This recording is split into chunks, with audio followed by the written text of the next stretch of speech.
Hello, I am Victoria Ramirez, and this is a news update from Texas A&M International University in Laredo. Migrants from Latin America are awaiting court dates along the U.S.-Mexico border. The U.S. government erected temporary tents in early July in the downtown Laredo area as part of its Migrant Protection Protocols, MPP. Under the MPP, ICE officials facilitate the migration process for asylum seekers by allowing them to return to Mexico throughout the period of their legal proceedings.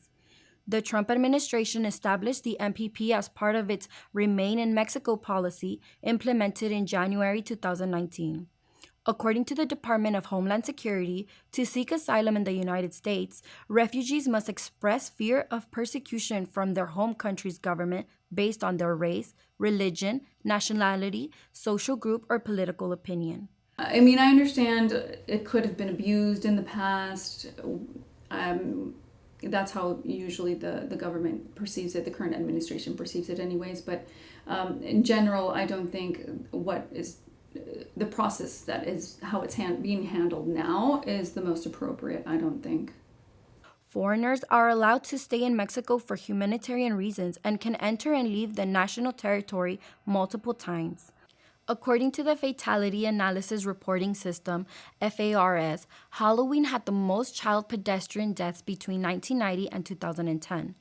FARS reported that between 2008 to 2017, pedestrians and bicyclist deaths increased from 14% to 19%.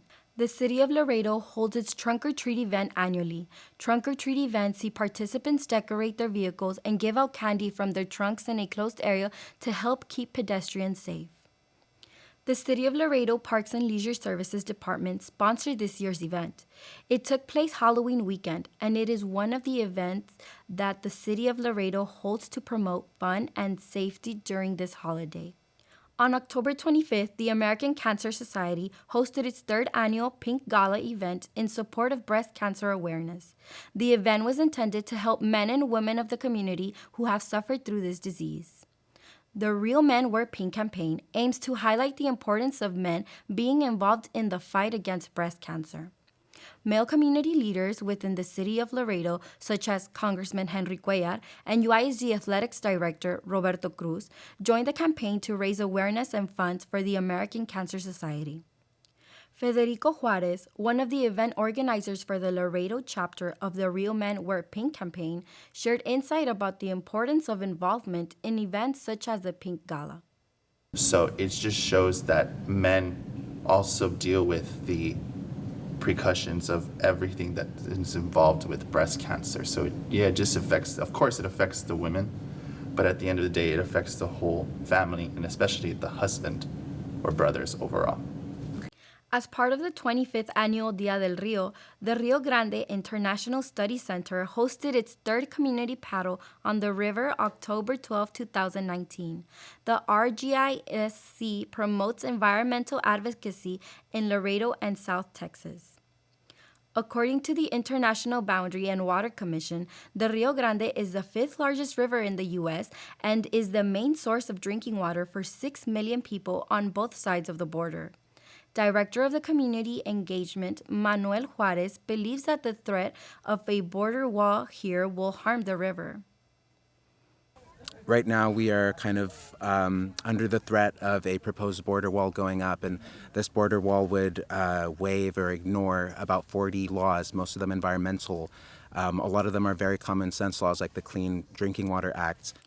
The annual event emphasizes the importance of the river and took place at the Max A. Mandel Municipal Golf Course. Participants used guided kayaks or canoes with paddles. On September 28th, the city of Laredo issued a water boil notice for the southern part of the city. The announcement was mandated by the Texas Commission on Environmental Quality, which discovered low levels of chlorine in the water facilities. City of Laredo Utilities Director Razul Mia spoke about this issue. The next day they went back, they saw the chlorine level low.